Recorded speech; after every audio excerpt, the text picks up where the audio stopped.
जब हम अपनी सराउंडिंग्स की तरफ देखते हैं तो हमारी एनर्जी कभी कम हो जाती है और कभी बढ़ जाती है। क्या आपको मालूम है ऐसा क्यों होता है?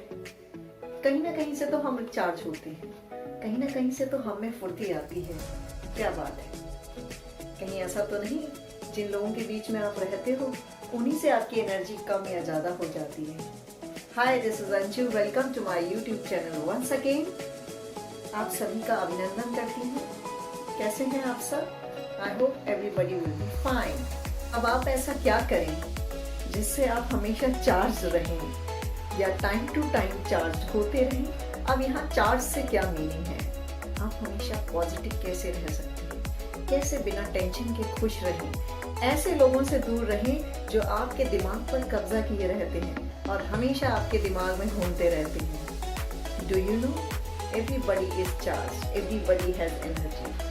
किसी में कम है तो किसी में ज़्यादा। एवरीबडी हैज एनर्जी, बट किसी के पास 10% है, किसी के पास 30% है, किसी के पास 50% है और किसी के पास 100% है। तो हमें क्या करना है? हम किन लोगों के पास रहें? उन लोगों के पास जिसके पास 100% एनर्जी है। क्या हमें उनसे पॉजिटिविटी मिली, या हम उनके पास रहें जिनके पास 10% है? अगर हम हमेशा ही 80 से 100% वाले लोगों के बीच रहेंगे तो हमेशा ही फुर्तीले रहेंगे, पॉजिटिव रहेंगे, चार्ज रहेंगे। डेफिनेटली ऐसा हो ही होगा।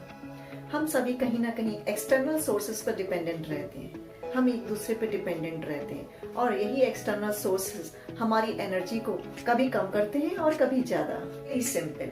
अगर हम दूसरों के बारे में इधर उधर की बातें सोचना बंद कर देंगे तो हमारी एनर्जी हमेशा बढ़ी रहेगी, हम हमेशा फुर्तीले रहेंगे, पॉजिटिव रहेंगे, हमारी एनर्जी अपने आप बढ़ जाएगी, हम कभी किसी से कम नहीं होंगे। जैसे ही हम कोई काम करके थक जाते हैं और थकने के बाद जब हम रेस्ट करते हैं, सो जाते हैं और अचानक ही जब हम कंप्लीट रेस्ट करके उठते हैं, when we wake up after a long period, then what happens? This is the actual source of energy. जब हम हमेशा नेगेटिव बोलते रहते हैं और हमेशा एक दूसरे के बारे में कुछ ना कुछ कहते रहते हैं तो हमारी एनर्जी हमेशा कम हो जाती है। हमें हमेशा अच्छी बातों की तरफ ध्यान देना। हमारे जैसे थॉट्स होते हैं वैसे ही हमारी एनर्जी रहती है। जैसे हमारे थॉट्स रहेंगे, पॉजिटिव थॉट्स रहेंगे तो एनर्जी हमारी बड़ी रहेगी। जैसे ही नेगेटिव थॉट्स की तरफ हम बढ़ेंगे हमारी एनर्जी का लेवल अपने आप घट जाएगा। कुछ लोगों को आपने नोटिस किया होगा, हमेशा कुछ ना कुछ दुखी रहते हैं, किसी न किसी के बारे में सोचते रहते हैं, कहते रहते हैं, परेशान रहते हैं। ऐसा क्यों होता है उनके साथ? क्योंकि वो हमेशा दूसरे के बारे में बुरा सोचते रहते हैं। अपने आसपास बहुत सारे ऐसे लोगों को देखा होगा जो कभी ना कभी फोन पर, कभी पड़ोसी से या कभी किसी रिश्तेदार से कुछ ना कुछ बात करते ही रहते हैं, कभी किसी के बारे में तो कभी किसी के बारे में। कहीं ना कहीं वो नेगेटिव थॉट्स में उलझे रहते हैं और इसी तरह वो फिजिकली और मेंटली दोनों तरीके से वो लो फील करते हैं, हमेशा बीमार रहते हैं, हमेशा दुखी रहते हैं। तो क्यों उनका ऐसा एनर्जी लेवल कम हो जाता है?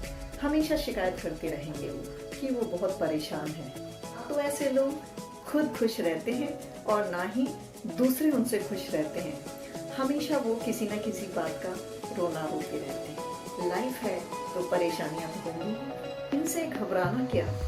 तो इस तरीके से क्या होता है, आप उनके पास जब बैठोगे, उनके पास हमेशा रहोगे, फिर क्या होगा?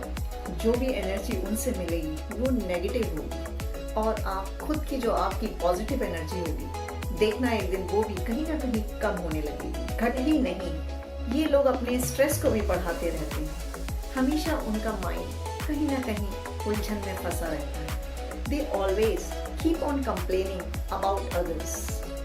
हमेशा दूसरों की कमियां देखते हैं, वो कभी अपने आप को एनालाइज नहीं करते कि कहाँ हमारी कमी है।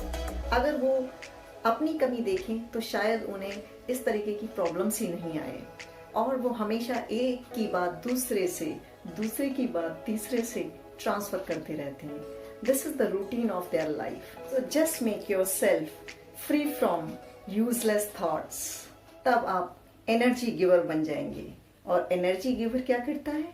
दूसरे को एनर्जी देता है, दूसरे को मोटिवेट करता है। थॉट फ्री होकर, थॉटलेस नहीं, थॉट फ्री होकर रिचार्ज हो जाएं खुद, और तब आप देखिए आप कितना लाइट फील करेंगे। थॉट फ्री होना इतना आसान नहीं है। हम सबकी लाइफ में कितने सारे थॉट्स आए दिन चलते रहते हैं, मगर ज़्यादा सोचना इतनी जल्दी तो कम नहीं होने वाला। तो क्या करना है आपको, हर चीज़ जो आपको सोचने के लिए मजबूर करती है उसे कहीं ना कहीं आपको एंड करना होगा। कुछ भी करके जो भी आपको लगता है कि आप उसको अब एंड कर सकते हो, उसको आगे नहीं बढ़ाना चाहते, वही एक तरीका है जिससे आप इस तरीके की थॉट प्रोसेस को रोक सकते हैं। एक बार थॉट फ्री होकर तो देखिए, शांत हो जाएगा मन आपका। और यही एक तरीका है, लेट इट बी। कोई कुछ भी कर रहा है, करने दीजिए। बहुत ज़्यादा सोचना बंद कर दीजिए किसी के भी बारे में। जब आप थॉट फ्री हो जाएंगे तो आप बहुत खुश रहना शुरू कर देंगे। इतना ज़्यादा टेंशन करने की ज़रूरत नहीं। दुनिया है, ये तो होता ही रहेगा। किस किस के बारे में सोचेंगे? अगर ये भी आप ही सोचें तो लोग क्या सोचेंगे? इसलिए आगे बढ़िए, मोटिवेशन बनिए दूसरों के लिए, और थॉट फ्री होकर अपनी लाइफ को चलाइए। That's all for today. Thank you. Keep watching, keep learning with Anju.